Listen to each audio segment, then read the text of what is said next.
2023 में शादी हुई है। शादी के 3-4 महीने के बाद मेरे मदर इन लॉ मेरे फादर इन लॉ ने मुझे, एक दिन ऐसा नहीं है कि मतलब मैं अगर आराम से अपने घर में सो पाई, हर छोटी बात के लिए ताना मारना। मुझे रॉड जो होती है सर, आयरन की रॉड, उससे मारते थे। उनका, मेरी मदर के पास 4 व्हीलर था, तो उनकी छोटी छोटी डिमांड से शुरू हुआ। पहले उनकी हर्षल की बहन ननद, मेरे घर के नीचे मेरे ताऊजी रहते हैं, वो राजश्री भुवन कदम, वो मेरे घर आती थी। तुम्हारी मम्मी ने जैसा सोने का चोकर पहना था, मुझे भी वैसा ही सोने का चोकर का हार ला के दो। मैंने उन्हें बोला मैम दीदी वो नहीं हो पाएगा, क्योंकि अभी फाइनेंशियली पॉसिबल नहीं है। क्योंकि जब मेरी शादी हुई थी, तो जो शादी हुई थी, जिस घर में मैं कानपुर में रहती थी, वो शादी की वजह से वो घर मेरा बिक गया, और वही जो बिका हुआ जो वो अमाउंट था, उससे ही मेरी शादी हुई है। पर इनको कुछ ना कुछ इनको चाहिए था कि थोड़ा बहुत उनको मतलब लगता था कि कुछ ना कुछ ऐसे मिलता रहे। शादी में हल्दी के दिन संकल्प बैंक्वेट्स में मेरी शादी हुई थी, और जब वहां पे शादी हुई तो 3 दिन के लिए पूरा हॉल बुक किया हुआ था।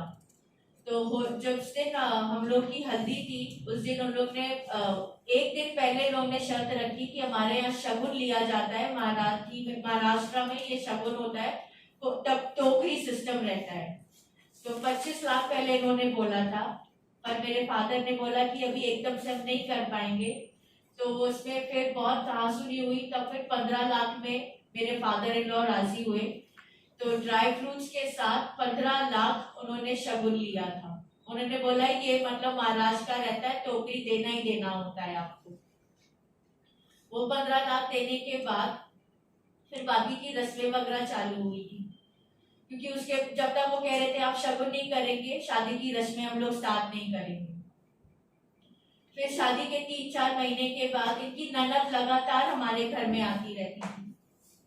कभी हार लाके दो, 20,000, 25,000, एक बार 1,90,000, ये मुझसे उन्होंने मांगते ही रहे हैं।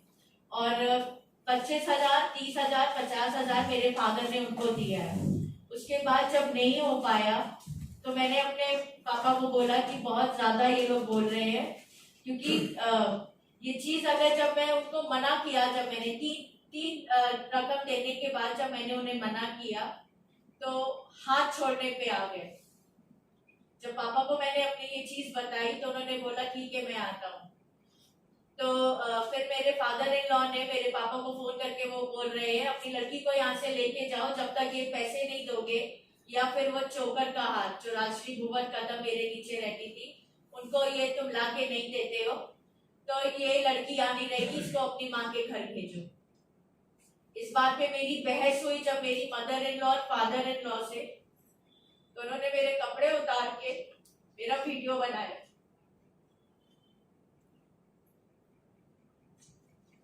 और जो रॉड थी, आप लोग को फोटोज में दिख रहे होंगे जो निशान है, हर्षल की एक लेदर की बेल्ट, और वो रॉड से मारा था मुझे।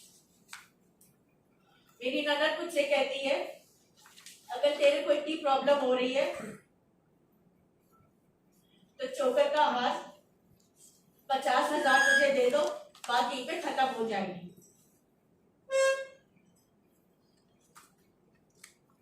उसके बाद मेरे जो हस्बैंड है हर्षल प्रदीप भुवन,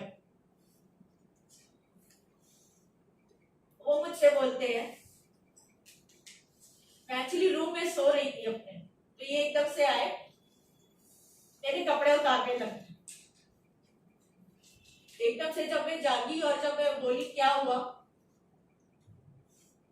तो कहते हैं अपनी सलवार उतारो जल्दी। वीडियो वो चल रहा था उसके फोन में। कहती तुम उत्तर प्रदेश से हो, नॉर्थ इंडियन हो, तुम लोग को तो दर्द भी नहीं होता। और जबरदस्ती मेरे साथ, जब तक मेरी ब्लीडिंग नहीं आ गई मुझे, वो वो आदमी बंद नहीं हुआ, उसने करना चालू कर दी। और ये एक बार नहीं कि मेरे साथ उन्होंने 2-3 बार किया बैग से। तो जब मैं चीखें मारती थी, चिल्लाती थी, तो ये अपना रुमाल मेरे मुंह में डाल देती।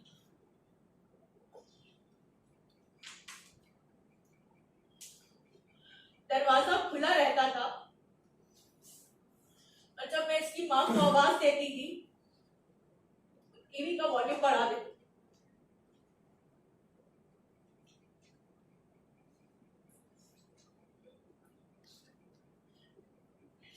4 मई की बात है। हर्षल भुवन की एक फ्रेंड है, श्रीजू आचार्य करके, ये उसके साथ लगातार फोन में टच में रहता है। तो मेरी उससे वही बहस हो रही थी कि तुम रोज बात कर रहे हो, रोज इसके घर जा रहे हो, अगर वो फ्रेंड है तुम्हें कंटिन्यू करनी है बात, तो वो मुझे क्यों नहीं बुलाती है तुम्हारे साथ। ये बहस चल रही थी। इसकी माँ आई, इतनी तेज उसने मेरे को मुंह में थप्पड़ मारा है, मेरा सर सेंटर टेबल पे उस पर टकरा गया। तो मेरी उनसे बहस होने लग गई। इसके बीच मेरे फादर इन लॉ और मेरा हस्बैंड पीछे खड़ा था। इतनी तेज उसने एक मेटल रॉड मेरे सर पे मारी, मैं वहीं पे बेहोश हो गई और मेरी ब्लीडिंग बहुत तेज होने लगी। जब मेरी ब्लीडिंग बहुत तेज होने लग गई, मैं उसी समय बेहोश हो गई थी। जब मेरी आंख खुली, आधे घंटे बाद मुझे होश आया है। तो देखा मैं बेडरूम में हूँ और मेरे बगल में एरिया में पर्वती पुलिस स्टेशन, वो पुलिस मेरे बेडरूम में, वहां पे वो लोग खड़े हुए थे सब। फिर वहां से क्योंकि ब्लड नहीं जा रहा था, तो मेरे को अपने घर के बगल में ये लोग पूजा नर्सिंग होम के पास वहां पे ले गए। डॉक्टर ने बोला स्टिचेस लगानी पड़ेगी और इनका सीटी स्कैन कराना पड़ेगा। हर्षल ने मना कर दिया क्योंकि वो उसके पापा बोल रहे थे केस हो जाएगा, इसके खाली आप ड्रेसिंग कर दो। इन्होंने खाली वैसे ही ड्रेसिंग करा के ये लोग मेरे को घर ले आए। उसके अगले दिन मैंने अपनी मदर इन लॉ को बोला कि कुछ खाने को मेरे को दे दो, मैंने कल रात से खाना नहीं खाया है। खींच के थप्पड़ मारा उसने मेरे को फिर से। घर में खाना नहीं है, अगर इतना ज्यादा हो रहा है, भूख लग रही, अपनी माँ को बुला, वो तेरे को खाना देने आई। इसके पहले भी मेरे लिए कभी घर में खाना उस घर में बनता ही नहीं था, मैं ही बनाती थी। पर मेरी माँ का उनका क्या था कि अगर मैं किचन में जा रही हूँ, मसाले छुपा देना, बर्तन हटा देना। एक हफ्ता मैं घर में भूखी रहती थी। पैसे अगर थोड़े बहुत होते थे तो मैं जोमेटो से, स्विगी से मैं फिर ऑनलाइन ऑर्डर करके करती थी, या फिर अगर नहीं होते थे तो मैं अपनी माँ को फोन करती थी, वो मुझे घर में आके घर के नीचे देने आती थी। मेरी माँ को आने नहीं देते थे।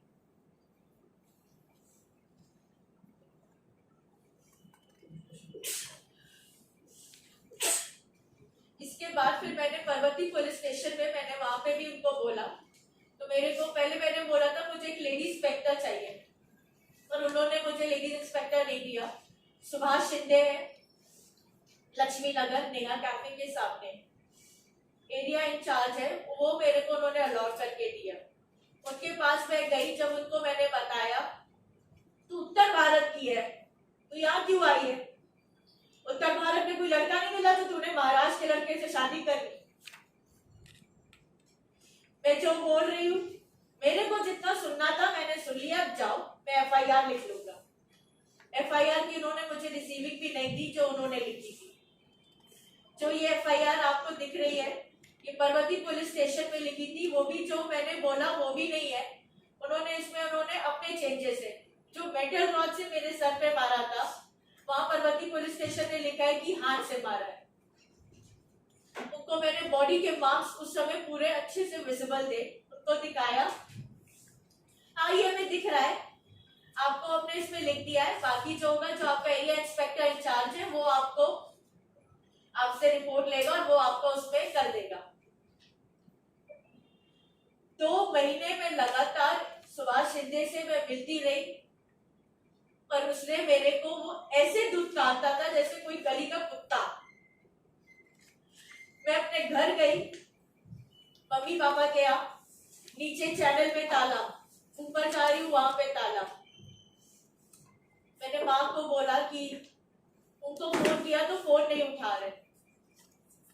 आजू बाजू के नेबर्स मुझसे पूछ रहे बेटा क्या हुआ, ये आपको घर में क्यों नहीं जाने दे रहे, ये इतना गलत क्यों कर रहे हैं आपके साथ। मैंने कहा मुझे कुछ नहीं समझ में आ रहा है, आप प्लीज इनको फोन करिए। तो उनके नंबर कॉल से मैंने फोन किया, तो मैंने जब फोन में उनसे बात करी तो उन्होंने फोन काट दिया। मैं नीचे वहां पे उधर बड़बड़ा रही हूँ, तो मेरे father in law Subhash Shinde को लेके आते हैं और कहते हैं मेरे नाम झूठी FIR है कि मैं उनके घर के नीचे दारू पी रही हूँ और यहाँ पे हुड़दंग कर रही हूँ। सुबह 10 बजे से 6 बजे तक मैं वहां पे अपने घर के नीचे खड़ी रही,